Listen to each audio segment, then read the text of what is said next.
بسم الله الرحمن الرحيم. الحمد لله رب العالمين.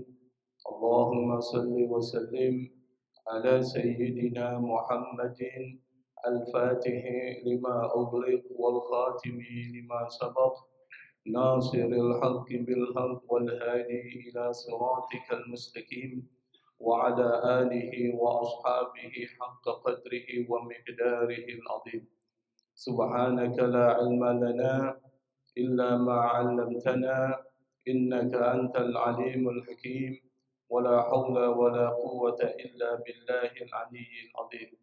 رب اشرح لي صدري ويسر لي أمري واحلل عقدة من لساني يفقه قولي أما بعد.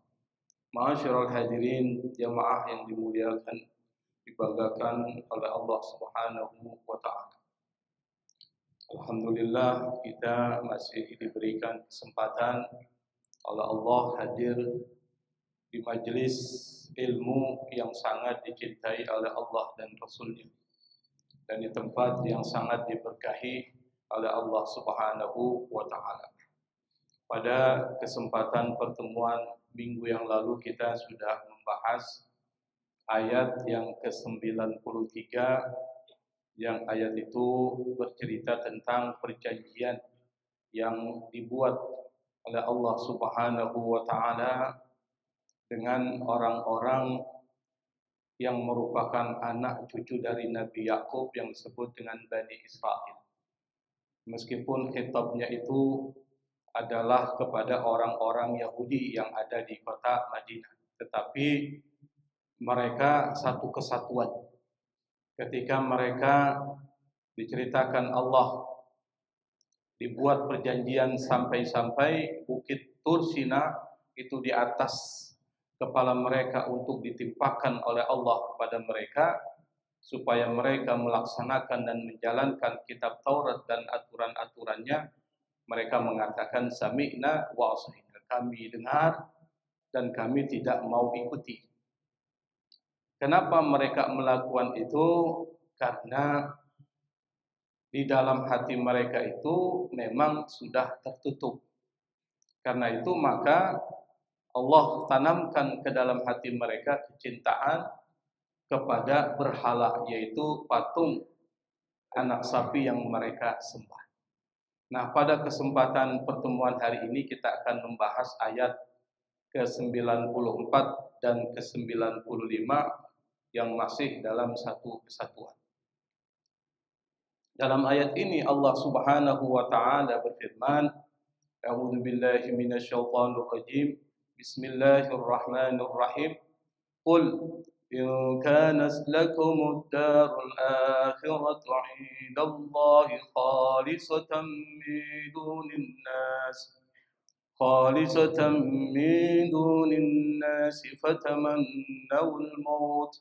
فتمنوا الموت إن كنتم صادقين ولن يتمنوه أبدا بما قدمت أيديهم والله عليم بالظالمين. Qul ini adalah fi'il amr dari kata qala yaqulu qul, katakan. Kalau qala yaqilu qil, tidurlah. Jadi beda. Kalau tidur siang tuh qala yaqilu qailulah, itu tidur siang. Tidur sebelum sholat zuhur, dan itu disunahkan. Tapi kalau bacanya qala yaqulu qaulan, itu artinya berkata. Katakan qul. Dan ini yang menjadi audiensnya atau yang menjadi khitabnya adalah Nabi Muhammad sallallahu alaihi wasallam. Katakan ya Muhammad kepada mereka itu, in kanat lakumud darul akhiratu, jika darul akhirah, rumah akhirat itu adalah milik kalian, indallahi khalisatan min dunin nas, khusus untuk buat kalian dan bukan buat yang lain. Kata Allah Subhanahu wa taala, fatamannaul maut, maka hendaklah kalian berangan-angan, bercita-cita untuk mendapatkan kematian, in kuntum shadiqin, jika kalian ini adalah orang-orang yang benar. Ayat ini menurut Syekh Ali As-Sabuni di dalam kitab tafsirnya disebutkan taubihun akhar lil yahud ala iddi'aihim al-kadhib annahum abna'ullahi wa ahibba'u. Kata Syekh Ali As-Sabuni, ayat ini adalah bentuk penghinaan Allah Subhanahu wa taala kepada orang Yahudi. Kenapa? Yang pertama, akidah dan keyakinan orang Yahudi itu banyak mengalami kekeliruan. Bukan cuma akhlaknya, tapi akidahnya bermasalah. Di mana kesalahan akidah Bani Israel? Yang pertama, kata Syekh Ali As-Sabuni, iddi'a'uhum al-kadhib annahum abna'ullahi wa ahibba'u. Mereka mengaku, mengklaim bahwa diri mereka itu adalah abna'ullah, anak-anak Allah. Wa ahibba'uhum, dan kekasih-kekasih Allah. Itu kesalahan pertama. Mereka merasa diri mereka itu adalah anak-anak Tuhan dan kekasih Tuhan, dan menganggap diri mereka itu bangsa pilihan Tuhan. Karena itu maka mereka sombong, merasa dirinya pilihan Tuhan, pilihan Allah, maka yang lain dianggap itu enggak penting, yang lain dianggap rendah. Itu yang disebut dengan sombong. Maka salah satu penyakit yang ada di dalam diri orang-orang Bani Israel yang sampai saat ini enggak pernah hilang, itu sifat sombongnya, takabur, al-kibir. Kata Syekh Ibnul Qayyim Al-Jauziyah, yang membuat banyak persoalan kemanusiaan di muka bumi ini adalah sifat sombong. Dan itu melekat kepada orang Bani Israel sampai-sampai mereka mengaku pilihan Tuhan, anak Tuhan, kekasih Tuhan. Itu yang pertama. Yang kedua, mereka mengaku dan meyakini kalau mereka itu tidak akan diazab Allah Subhanahu wa taala meskipun mereka melakukan banyak kesalahan. Kenapa? Karena mereka mengaku kekasih Allah. Makanya di dalam Al-Qur'an Allah menceritakan wa qalu la yadkhulul jannata illa man kana hudan aw nasara. Mereka itu mengatakan bahwa yang masuk surga itu adalah orang-orang Yahudi. Kata orang-orang Yahudi. Kata orang-orang Nasrani, yang masuk surga itu adalah orang-orang Nasrani. Yang lain dianggap gembala-gembala. Makanya perlu diselamatkan. Atau domba-domba yang tersesat. Karena itu maka menurut keyakinan agama Kristen harus diselamatkan. Karena mereka itu sudah mengaku bahwa terjamin masuk surga, mereka hidupnya semaunya aja. Kenapa? Sudah ditebus dosanya oleh siapa? Yesus Kristus di tiang salib. Dan itu kesalahan keyakinan mereka. Yang berikutnya adalah kesalahan Bani Israel. Mereka mengatakan mereka enggak akan pernah masuk neraka. Kalaupun masuk neraka cuma beberapa hari aja. Itu yang pernah kita jelaskan. Anda bisa bayangkan bagaimana akidah yang menyimpang dari orang-orang Bani Israel. Padahal mereka itu keturunan Nabi Yakub. Keturunan orang-orang hebat. Nah, sekarang kesalahan berikutnya di dalam surat Al-Baqarah ayat 94 adalah mereka mengaku bahwa surga itu hanya milik mereka, yang lain tidak masuk ke dalam surga. Ini anggapan mereka. Karena itu maka Allah Subhanahu wa taala mengatakan kalau memang surga itu murni buat kalian, maka kata Allah, fatamannul maut, Mati aja kalian. Karena kalau kalian mati, pasti kalian akan masuk ke dalam surga. Nggak mungkin kita masuk surga kalau kita nggak mati, Pak. Bapak mau masuk surga nggak, Pak? Tahu nggak, Pak? Mati dulu, Pak. Baru bisa masuk surga. Kalau belum mati, belum tentu masuk ke dalam surga. Sama ditantang Allah. Kalau kalian merasa surga ini adalah milik kalian, mati dulu. Fatamannaul maut, maka hendaklah kalian berangan-angan untuk mendapatkan kematian. In kuntum mu'minin, kalau memang kalian, in kuntum shadiqin, kalau memang kalian benar-benar keyakinan kalian benar. Nah, di sini ada kalimat ad-darul akhirah. Ad-dar itu artinya rumah. Di dalam bahasa Arab kata rumah itu digunakan banyak kata. Ini hebatnya bahasa Arab. Kata pukul saja, memukul, itu Allah menggunakan banyak kosakata. Misalnya doroba, mukul. Mukulnya biasa aja. Tapi kalau mukulnya sampai orang pingsan itu apa? Sokak. Kalau mukulnya sampai keluar matanya itu latoma.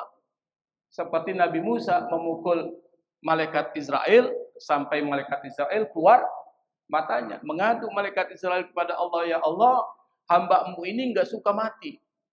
Apa kata Allah? Pergilah engkau ke Musa.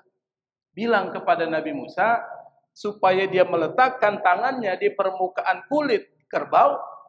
Setiap tangan yang menutupi bulu dari kerbau itu, maka kata Allah dia dapat jatah umur 1 tahun. Berarti kalau kulit kerbau, Pak, ada bulunya kan? Kita taruh tangan kita, tertutup nggak tuh bulunya? Nah, bulu yang tertutup dengan tangannya itu kira-kira ada berapa tuh? Ada banyak misalnya. Nah, yang banyak itu setiap 1 bulu, maka Nabi Musa mendapat jatah 1 tahun umur.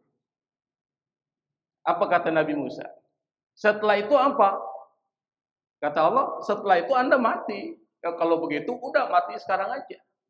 Jadi orang-orang yang dekat kepada Allah Subhanahu wa taala, mereka rindu kepada Allah. Nabi Muhammad sallallahu alaihi wasallam pada saat meninggal ditanya, "Masih mau hidup atau bersamaku di surga?" Apa jawab Nabi? Ilar rafiqil a'la. Kepada Allah Subhanahu wa taala yang Maha Tinggi. Itu tanda imannya kuat. Kalau saya tanya sama Bapak, dalam keadaan mau mati, diberi pilihan, mau hidup terus atau mau dicabut nyawanya? Bapak mau bilang apa? Hidup terus sampai 1000 tahun lamanya. Kata siapa? Rosihan Anwar. Mau hidup 1000 tahun lamanya. Kenapa? Karena kecintaan kita kepada Allah itu questionable ke orang barat. Itu dipertanyakan. Benar nggak Anda cinta sama Allah? Nah, seperti itu. Nah, Nabi Musa akhirnya dia bilang, kalau begitu matikan saja saya Allah. Tapi saya request nih. Jadi Nabi Musa matinya pakai request. Apa requestnya? Supaya dia dimatikan di dekat tanah suci.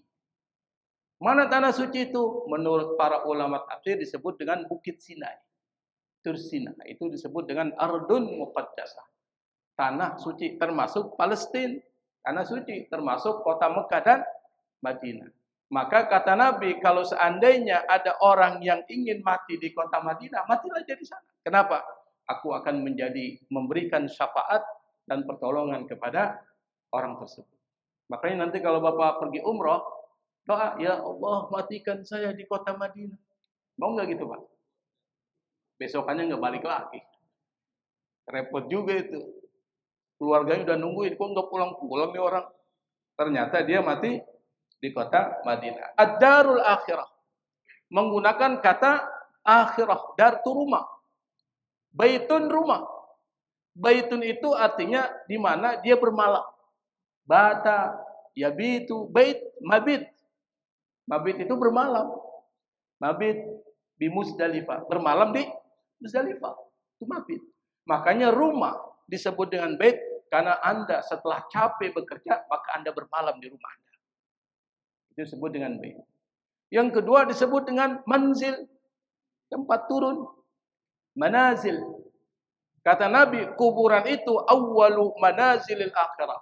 Rumah pertama yang Anda akan singgahi di rumah akhirat itu adalah kuburan dulu. Setelah Anda masuk ke dalam kubur, di alam barzakh, maka setelah itu nanti ada alam akhirat. Kemudian menggunakan kata maskan. Maskan itu diambil dari kata sakana, tenang. Maka orang kalau berada di rumahnya pasti tenang, pasti nyaman. Kenapa? Karena dia merasa disitulah dia berada. Orang tua, Pak. Orang tua. Meskipun diajak pindah, tetap dia ingin ke rumah yang pertama. Karena disitulah ada ketenangan, maskan. Maka bahasa Arab menggunakan beberapa istilah untuk menjelaskan kata rumah. Sementara bahasa Indonesia, rumah ya rumah. Nggak ada kosakata yang lain. Nah, disebut dengan dar. Dar itu adalah satu tempat. Tempat yang menyenangkan. Al-akhirah, yaitu rumah akhirat. Para ulama tafsir mengatakan rumah akhirat itu adalah surga. Dan surga itu adalah kenikmatan yang tertinggi. Kesuksesan yang terbesar yang diperoleh oleh seorang manusia itu surga. Makanya kita diajarkan Allah Subhanahu wa taala satu doa. Yang doa itu harus kita baca dalam setiap doa-doa kita. Apa? Rabbana atina fid dunya hasanah wa fil akhirati hasanah wa qina adzabannar. Ya Allah, berikan kepada kami kebaikan dunia dan akhirat. Terus pelihara kami dari azab neraka. Berarti masuk ke mana? Ke dalam surga. Itulah yang disebut dengan kesuksesan terbesar. Maka menggunakan istilah ad-darul akhirah. Fatamannaul maut. Kata Allah Subhanahu wa taala, kalau memang kalian benar-benar meyakini bahwa surga itu milik kalian, yang lain cuma ngontrak misalnya, numpang. Buktikan dong. Apa? Mati. Orang-orang Yahudi itu takut mati, Pak. Enggak mungkin dia mau mati. Kenapa? Karena kecintaan mereka kepada dunia itu besar, tinggi. Kalau orang cinta sama dunia, maka dia nggak akan mau melepaskan dunia itu. Bapak tahu kasus yang sekarang terjadi kebakaran? Di mana, Pak? Los Angeles. Anda bisa bayangkan berapa banyak dia keluarkan uang untuk membangun rumah-rumah mewah.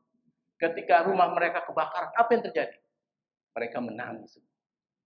Kenapa mereka menangis? Karena mereka meninggalkan dunianya. Karena itu maka di dalam hati kita kecintaan kepada dunia ini besar. Maka ketika kita cinta kepada dunia besar, kita nggak mau tinggalin itu dunia. Pada saat ketika meninggal, bukan kita tidak mau meninggal, tapi kita berat meninggalkan sesuatu yang kita miliki di dunia. Apa? Istri kita. Kita mikir nih pas sudah meninggal. Kira-kira istri saya siapa yang ambil? Oh, kepikiran. Nanti harta saya gimana nih? Makanya sebelum Bapak meninggal, harta wakafkan saja, Pak, biar nggak pada ribut semua kan. Wakafkan saja. Supaya itu bisa menjadi investasi akhirat. Setelah dibagi nih, selesai, wakafkan saja. Kenapa? Itulah manfaat yang bisa kita ambil, dan orang seperti itu adalah orang cerdas. Dia berupaya, berlomba-lomba untuk membuat kebaikan supaya ini menjadi investasi akhirat mereka. Itu orang yang cerdas. Jadi cari harta yang merebut siapa? Yang memperebutkan siapa? Ahli waris. Kita yang capek-capek, mereka yang menikmati. Karena itu maka cerdas dikit. Mumpung banyak harta, maka harta kita jadikan sebagai bagian dari wakaf. Infak kepada Allah Subhanahu wa taala. Nah, di sini ada kata tamannil maut, berangan-angan untuk mendapatkan kematian. Kira-kira boleh enggak? Kita berangan-angan mati boleh enggak? Nah, ini dibahas di dalam fikih Islam. Jadi fikih Islam membahas. Tetapi sebelum kita jelaskan tentang fikih Islam, kenapa Allah mengatakan kepada Bani Israel, hendaklah kalian berangan-angan mati saja kalau memang kalian merasa bahwa surga itu milik kalian. Kenapa? Yang pertama, ini syariat Nabi Musa, Pak. Jadi syariat-syariat yang diturunkan oleh Allah dari zaman Nabi Adam sampai zaman Nabi Muhammad itu enggak sama, kecuali tauhidnya. Kalau tauhidnya itu sama dari awal sampai akhir. Tapi kalau bicara tentang syariat itu enggak sama.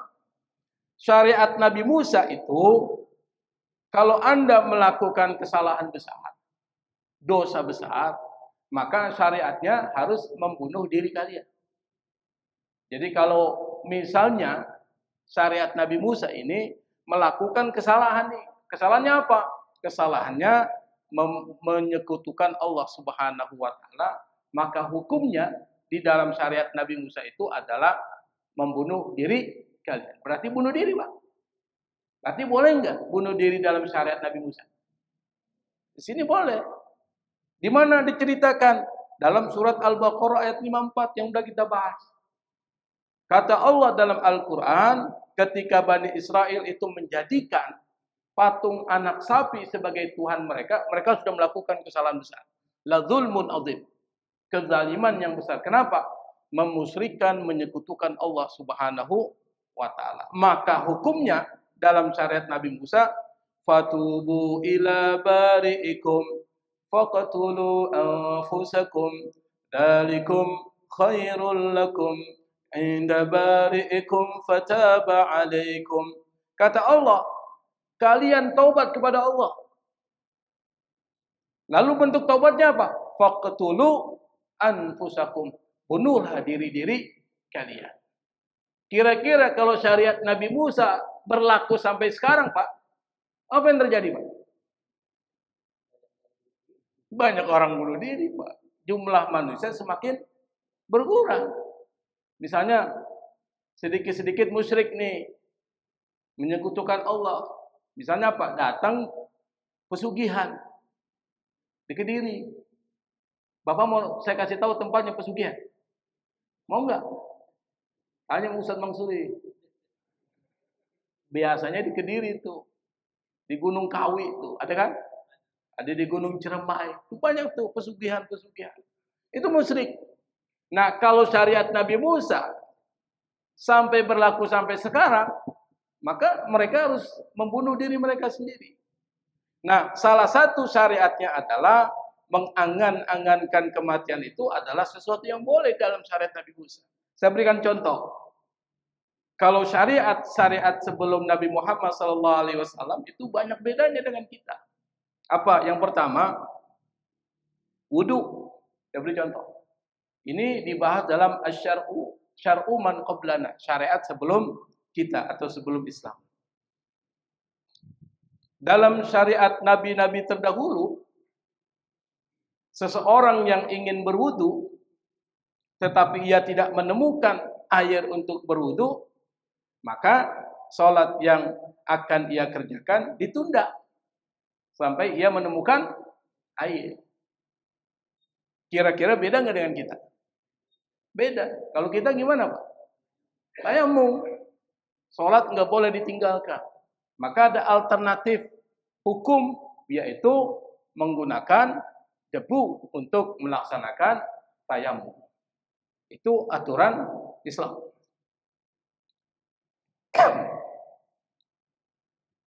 Yang kedua, cara menyucikan najis. Ini najis nih. Kalau dalam syariat Nabi Musa, pakaian Anda terkena najis, maka itu bukan cuma dibasuh, bukan cuma disucikan, tapi dipotong. Misalnya ini baju saya ini, Pak, kena tai cicak nih, si basah. Kalau yang kering nggak ada masalah, basah. Najis nggak? Najis. Cara bersihkannya menurut syariat Nabi Musa gimana? Dipotong tuh pengen najis. Kira-kira bolong-bolong nggak saya punya baju? Bolong-bolong, Pak. Anda bisa bayangkan. Kalau ternyata kita lihat ada orang pakaiannya bolong-bolong, kita bilang, nih banyak kena najis nih. Kesimpulannya kan gitu. Itu syariat Nabi Musa. Bahkan di dalam syariat Nabi Musa, kalau seandainya tangan terkena najis, Pak, tangan itu bukan dibasuh tapi dipotong tangannya, Pak, baru bersihkan. Anda bisa bayangkan kalau seandainya kita lihat orang tangan dia buntung semua, jangan-jangan tangannya itu kena kotoran ayam terus tuh di peternakan misalnya, di kandang itu kan. Bisa seperti itu. Tetapi syariat Nabi Muhammad sallallahu alaihi wasallam apa yang dilakukan? Kalau syariat Nabi gimana?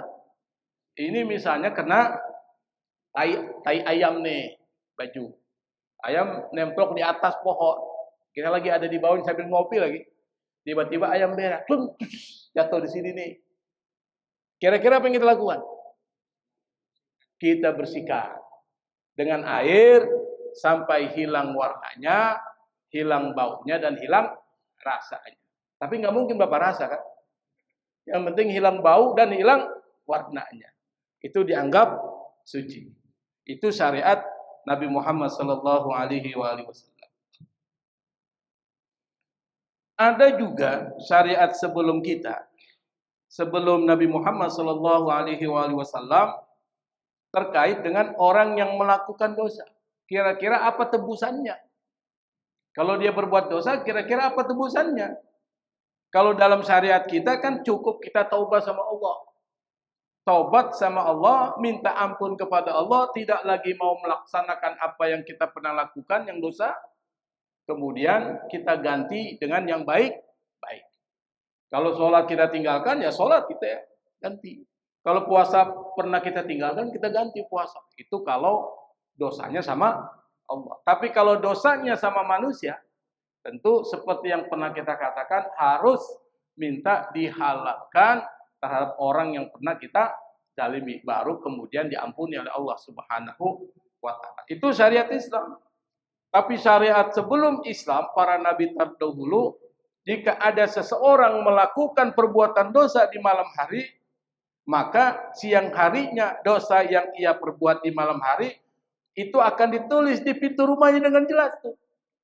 Ditulis Pak, di pintu rumahnya. Tanpa ada yang ditutup-tutupi. Misalnya si fulan telah melakukan dosa ini dan itu. Si fulan telah mencuri sapi misalnya, ditulis Pak di pintu rumah orang tersebut, sehingga orang pada tahu kalau dia mencuri sapi. Malu nggak Pak? Malu. Itu syariat umat-umat sebelum Islam. Tapi kalau syariat Nabi Muhammad SAW itu jelas adalah dengan melakukan taubat kepada Allah Subhanahu wa ta'ala. Sama pada zaman Nabi Yakub yang sering kita ulang, kita boleh menikahi kakak adik sekaligus. Kakak adik, kakak kandung, adik kandung sekaligus tuh. Maksudnya dua saudara perempuan sekaligus. Itu syariat Nabi Yakub. Contohnya apa? Nabi Yakub sendiri melakukan, dia menikahi kakak adik sekaligus. Siapa? Lea dan Rahel. Maka muncullah anaknya itu. Yang anak dari Lea rata-rata kurang bagus akhlaknya. Tapi anak dari Rahel akhlaknya bagus. Siapa? Nabi Yusuf dan Benyamin. Bagus. Tapi dari Lea itu anaknya rata-rata bermasalah. Yang ini nanti akan menjadi cikal bakal Yahudi. Bani Israel. Bermasalah semua. Nah, bagaimana hukum berangan-angan mati? Di dalam Islam itu ditetapkan bahwa kalau kita misalnya nih banyak penderitaan yang kita lakukan atau banyak penderitaan yang kita alami sampai kita putus asa. Saya ini dari dulu miskin terus, pada saya sholat 5 waktu. Saya puasa Senin Kemis. Kayaknya Allah nih nggak sayang nih sama saya. Sampai ada yang begitu. Kalau gitu mati aja lah, saya lebih bagus daripada saya hidup. Nah, yang seperti itu nggak boleh. Dan itu hukumnya haram. Hukumnya haram.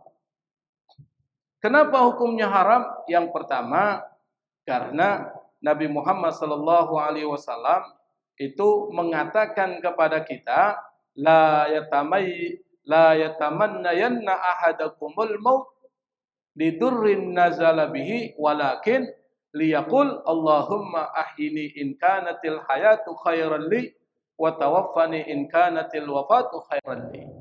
Kata Nabi, janganlah salah seorang dari kalian itu berangan-angan supaya dimatikan. Karena adanya mudarat, penderitaan, kesulitan yang menimpa kepada dia. Jangan. Tetapi dia bisa mengatakan, apa perkataan kalau seandainya kita hidup ini seperti ini, kayaknya udah nggak ada harapan saya hidupnya, lebih bagus saya mati aja lah. Apa? Kita minta sama Allah, diajarkan oleh Nabi Muhammad SAW, Allahumma ahyini in kanatil hayatu khairan. Ya Allah, hidupkan aku jika kehidupan ini lebih baik buatku. Wa tawaffani, dan wafatkan aku in kanatil wafatu khairan li. Jika wafat itu, mati itu lebih baik buat saya. Jadi doanya gitu. Bukan ya Allah, udah matiin aja lah saya lah. Menderita benar nih dari dulu sampai sekarang nggak ada hidup senangnya. Susah terus. Lalu minta mati. Jangan. Tapi kita ganti dengan satu doa, permintaan kepada Allah, ya Allah, hidupkan aku jika kehidupan itu lebih baik buat saya, dan matikan aku jika wafat itu baik buat saya. Kenapa? Karena itu maka di dalam Islam diajarkan, kalau Anda misalnya tertimpa satu musibah, maka diajarkan apa? Sabar. Orang yang sabar itu salah satu cirinya merasa aku ini milik Allah dan akan kembali ke Allah Subhanahu wa taala. Inna lillahi wa inna ilaihi raji'un. Kita milik Allah dan akan kembali kepada Allah. Sabar. Makanya orang beriman, kata Nabi, semuanya baik. Kalau dia ditimpa musibah, dia sabar, baik buat dia. Kalau dia ditimpa kebahagiaan, dia bersyukur, baik buat dia. Makanya Nabi mengatakan, ajaban di amril mu'min. Orang beriman itu luar biasa. Semuanya jadi kebaikan. Kalau dia meresponnya dengan baik. Kalau dia timpa musibah, misalnya apa? Bangkrut, dicuri, ditipu, dan lain sebagainya. Atau kena musibah penyakit, dia sabar. Itu sabarnya itu bisa menghapus dosa-dosanya, Pak. Sabar itu bisa mengangkat derajatnya. Dan sabar itu adalah satu keberkahan. Jadi jangan anggap penyakit itu sesuatu yang negatif. Bisa jadi penyakit itu mengangkat derajat kita. Siapa contohnya? Nabi Ayub. Anda bayangkan Nabi Ayub. Nabi Ayub dia orang kaya. Orang yang hidupnya luar biasa. Sejahtera. Sampai kemudian Allah berikan cobaan. Apa cobaannya? Yang gak mungkin kita mampu menghadapinya seperti Nabi Ayub alaihi salatu wassalam. Apa? Nabi Ayub itu punya penyakit, Pak. Sampai yang terlihat tulang belulangnya, Pak. Tapi lidahnya ini tetap berzikir kepada Allah Subhanahu wa taala. Apa yang terjadi? Setelah Nabi Ayub disembuhkan Allah Subhanahu wa taala, hartanya lagi dikembalikan lebih banyak dari sebelumnya. Istrinya dikembalikan lebih baik dari sebelumnya. Itulah orang yang sabar. Seperti sabarnya Nabi Yusuf. Kalau kita baca surat Yusuf itu cerita Nabi Yusuf, itu tentang kesabaran Nabi Yusuf. Anda bayangkan, Pak, kita nggak akan mampu seperti Nabi Yusuf. Misalnya yang pertama, dia diperlakukan oleh saudaranya sendiri secara tidak adil. Dan ini darah dagingnya. Apa? Misalnya dijauhkan dari orang tuanya. Dan itu berat, masih kecil. Dilempar ke dalam sumur. Setelah dilempar ke dalam sumur, Nabi Yusuf kemudian diambil.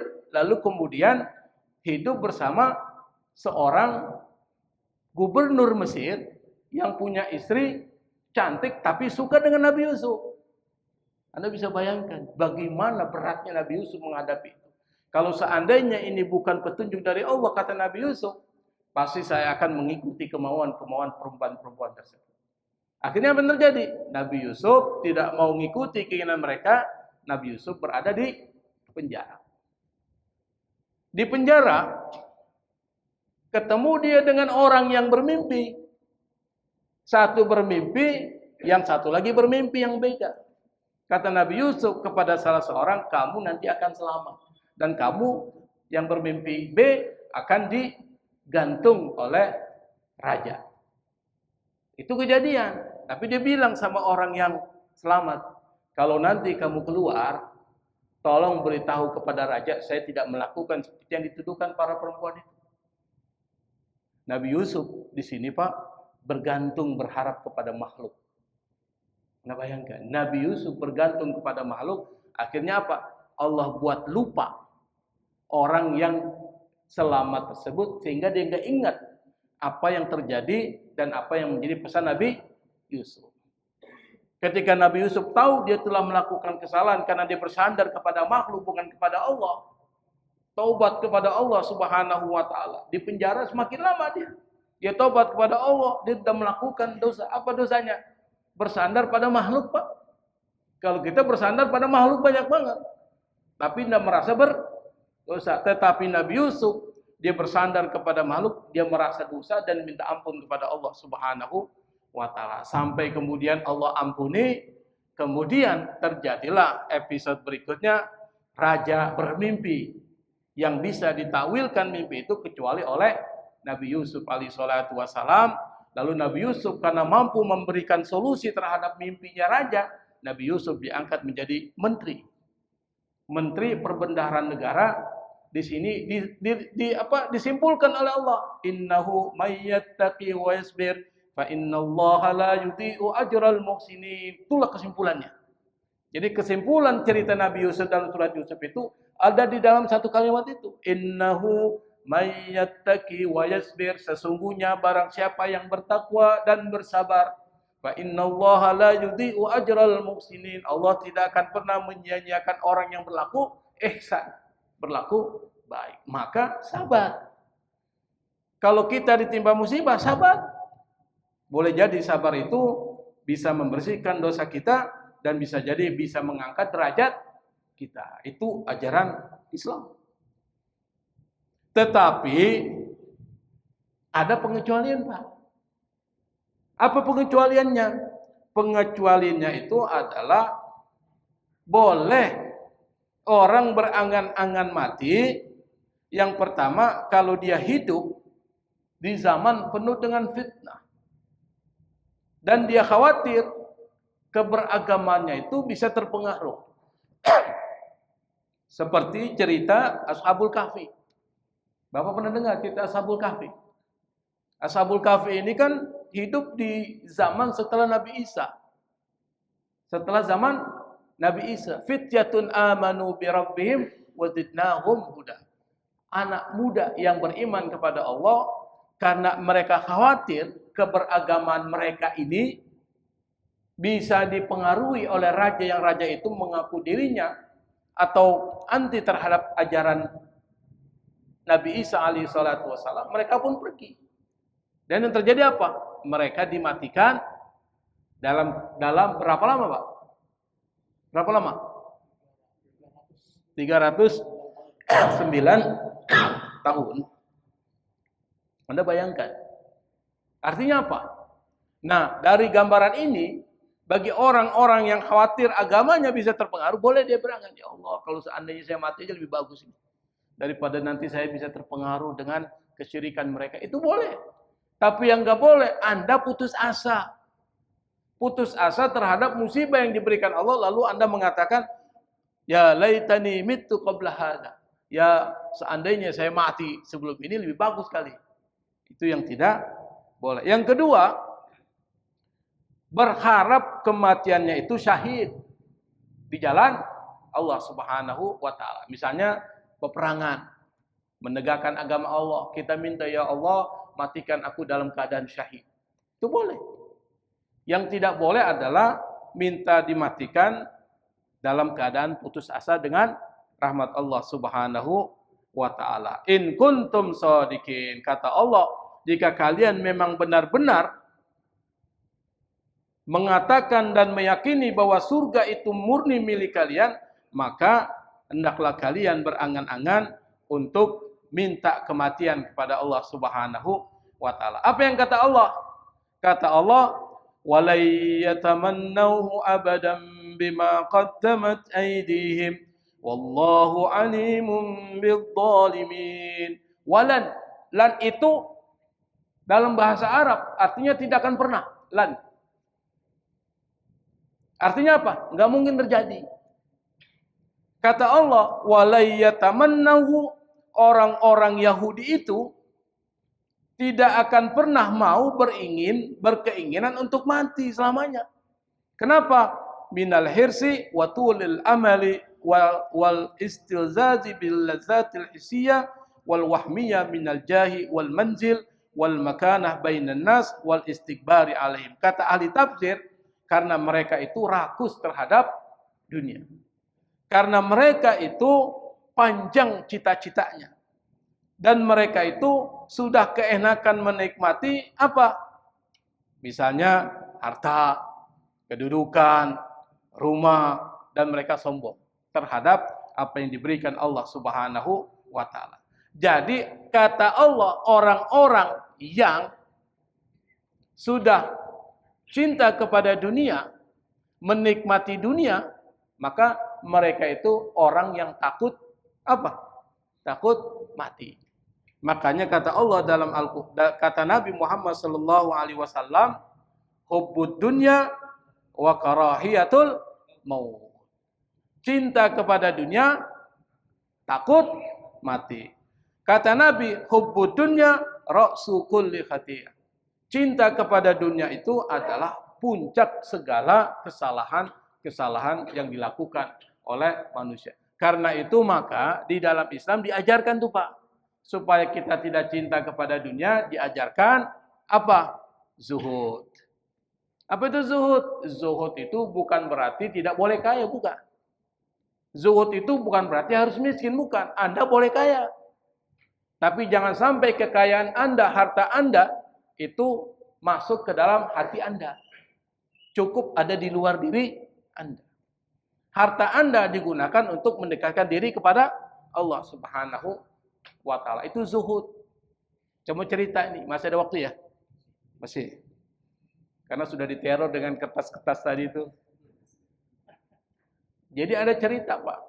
Ada seorang ulama besar. Seorang sufi, dan dia punya pekerjaan itu nelayan. Setiap hari dia mencari ikan. Setelah dapat ikan banyak, ikan itu dibagi dua. Badannya dikasih buat orang-orang miskin. Badannya. Kepalanya dia kumpulkan buat dia makan. Karena kebiasaan itulah seorang sufi besar ini, maka dia disebut dengan Syekh Ra'isis Samak. Syekh kepala ikan. Jadi disebut dengan Syekh kepala ikan. Nah, Syekh kepala ikan ini itu punya murid. Salah satu muridnya itu ada saudagar kaya. Saudagar kaya ini lalu minta izin kepada gurunya bahwa dia mau ke Andalusia. Andalusia ada di mana? Ada di mana? Andalusia ada di mana? Konstantinopel. Andalusia. Sekarang di mana Konstantinopel? Andalus. Spanyol. Jadi Spanyol dulu Muslim. Nah, di sana itu di Andalusia ada seorang ulama besar, sufi besar. Namanya Syekh Ibnu Arabi. Di dalam Islam itu ada nama Ibnul Arabi, ada Ibnu Arabi. Kalau Ibnu Arabi seorang sufi. Tapi kalau Ibnul Arabi ahli fikih mazhab Maliki. Dia punya tafsir namanya Ahkamul Quran. Saya punya kitabnya. Nah, pedagang ini pergilah setelah minta izin ke Andalusia untuk berdagang. Tapi saya kepala ikan bilang sama dia, nanti kalau kau sampai di sana, tolong sampaikan salam saya kepada guru saya itu. Dan minta pesan, nasihat. Biasanya kan kalau guru begitu Pak. Bilang sama dia, salam sampaikan salam saya dan minta nasihat. Apa nasihat dia buat saya? Pergilah orang ini. Pikirannya dia, nih saudagar ini, pikirannya apa? Guru saya ini miskin banget. Pasti gurunya guru saya ini lebih miskin dari dia. Pikirannya gitu, Pak. Guru saya ini zuhud banget nih. Pasti gurunya guru saya lebih zuhud dari guru saya. Berarti lebih miskin. Pergilah ke sana, dia tanya, di mana rumah Syekh Ibnu Arabi? Itu orang yang ditanya menunjukkan kepada rumah yang paling besar di daerah itu. Rumahnya mega seperti istana. Kaget dia. Masa sih gurunya guru saya kaya seperti ini, sementara muridnya aja miskinnya luar biasa. Akhirnya datanglah dia. Lalu dia masuk ke rumah guru itu. Dia bilang, guru saya yang namanya si Fulan bin Fulan itu menyampaikan salamnya kepada guru dan minta supaya guru memberikan nasihat. Apa kata Syekh Ibnu Arabi, seorang ulama sufi besar di dalam sejarah Islam? Dia mengatakan, bilang sama gurumu jangan memikirkan dunia. Anda bayangkan, Pak? Gurunya zuhud terhadap dunia. Kalau dia punya ikan, yang dia makan kepala ikan, bukan badannya dikasih orang. Bilang sama gurumu jangan memikirkan dunia. Murid ini bingung. Ini gimana sih? Guru saya ini paling miskin di daerah itu. Pesannya jangan mikirkan dunia. Dalam keadaan bingung, akhirnya dia pulang tuh ke negaranya setelah melaksanakan perdagangan. Sampai ke rumah gurunya dibilang, kau sudah sampaikan salamku buat guruku? Sudah, Pak Kiai. Apa pesan dia buat saya? Kata gurunya Pak Kiai, dia pesan supaya Pak Kiai ini jangan mikirkan dunia. Dia diam, dia menangis, Pak. Guruku ini benar. Untuk menjadi seorang sufi, bukan berarti harus miskin. Tapi yang penting adalah di hati ini tidak ada dunia. Saya saja, kata gurunya dia, pada saat ketika makan kepala ikan, masih berpikir gimana enaknya makan badan ikan. Baru begitu aja sudah mikirkan dunia, Pak. Dan Syekh Ibnu Arabi tahu. Kenapa? Karena punya kasyaf. Dia mengetahui apa yang tidak diketahui orang. Kenapa? Karena wali itu diberitahu oleh Allah Subhanahu wa Ta'ala. Maka kalau ingin zuhud bukan berarti hidup miskin. Anda boleh kaya, tapi jangan sampai kekayaan Anda menguasai hati Anda. Maka diajarkan yang kedua, wara'. Kalau Anda mendapatkan nikmat dari Allah Subhanahu wa Ta'ala, Anda qanaah. Yang kedua, wara'. Kalau wara', qanaah dan zuhud Anda laksanakan, Anda akan hidup sukses di dunia ini dan sukses juga di akhirat. Wallahul musta'an. Wassalamualaikum warahmatullahi wabarakatuh.